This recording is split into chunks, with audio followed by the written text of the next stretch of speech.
বিএনপির কর্মসূচি কাদের সাথে মিলে যাচ্ছে দেখুন দর্শক। বিএনপি ঠিক আওয়ামী লীগের পথে। বিএনপির কিছু ভালো কাজও এখন বাংলাদেশ বিরোধীদের সাথে মিলে যাচ্ছে এবং তাদেরকে অ্যাডভান্টেজ দিচ্ছে।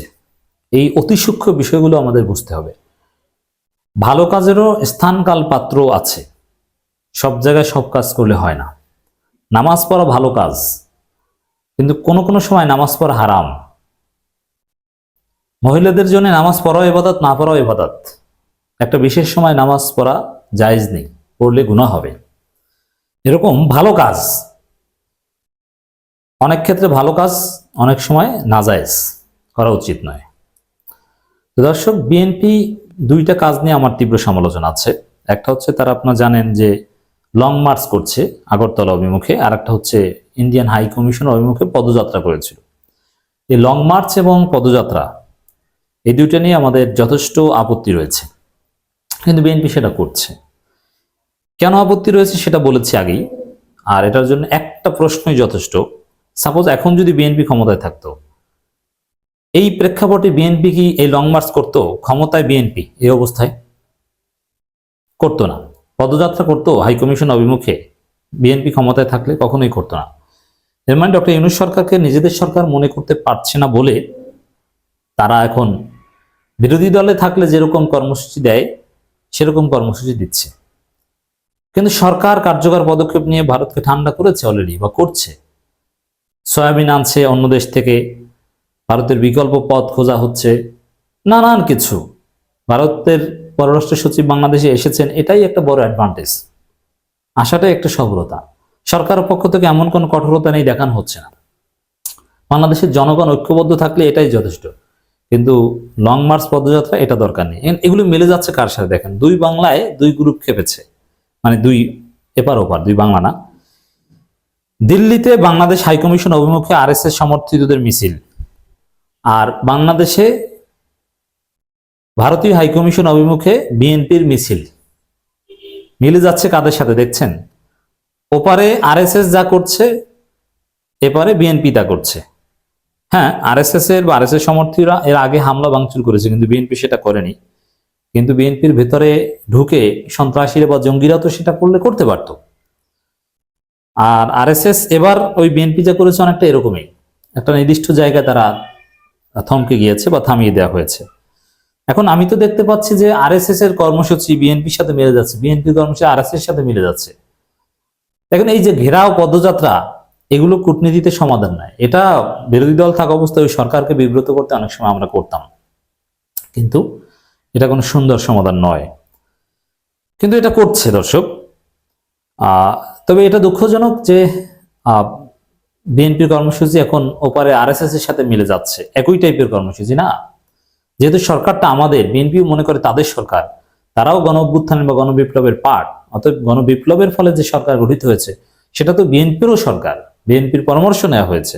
এমনকি বিএনপি দাবি করছে ডক্টর ইউনূসকে প্রধান উপদেষ্টা করার ক্ষেত্রে তাদের প্রস্তাব ছিল। ঠিক আছে, তাহলে আপনাদের সরকার ক্ষমতায় থাকতে আপনারা এই ধরনের কর্মসূচি কেন পালন করেন? এটা ঠিক না।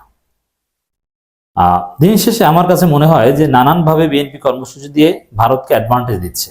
যে উপরে উপরে তারা দেখাচ্ছে আমরা ভারত বিরোধী, কিন্তু তলে তলে ভারতের কথাই চলছে।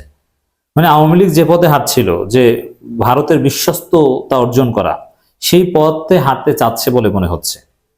এটা আমাদের খুবই সতর্ক থাকতে হবে। বিএনপির ভালো কাজ দেখলেই ভালো হিসেবে স্বীকৃতি দেওয়া যাবে না, এর পিছনে দুর্বিসন্ধি থাকতে পারে।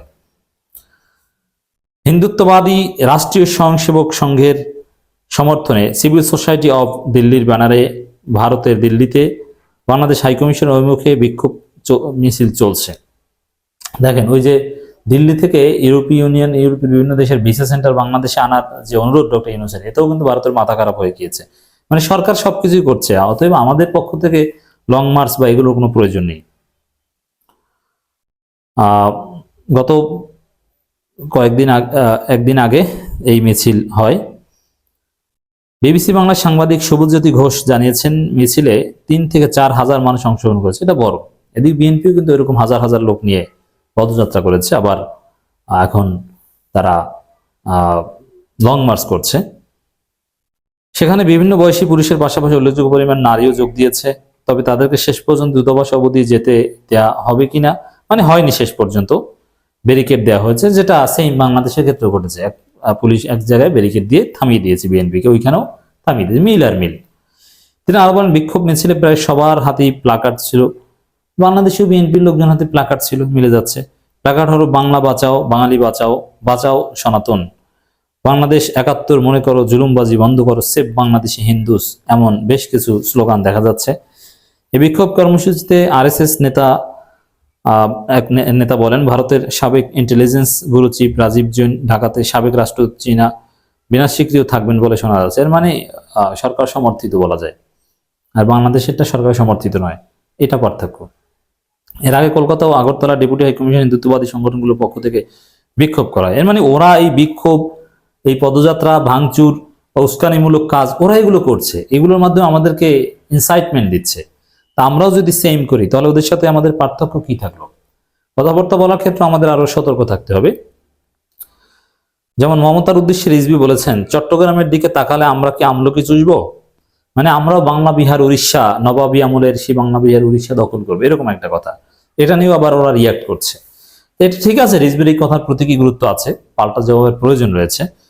কিন্তু যেহেতু সরকারটা আমাদের এবং আমরা এখন ধৈর্যের নীতি অবলম্বন করছি, আমরা ঠান্ডা মাথায় খেলছি, তত সরকারকে সহযোগিতা করা উচিত। আগ বাড়িয়ে এসব কর্মসূচি বিএনপির পক্ষ থেকে এটা কাম্য নয়। এটা আমার মনে হয় ওপারের আরএসএস এর সাথে মিলে যাচ্ছে।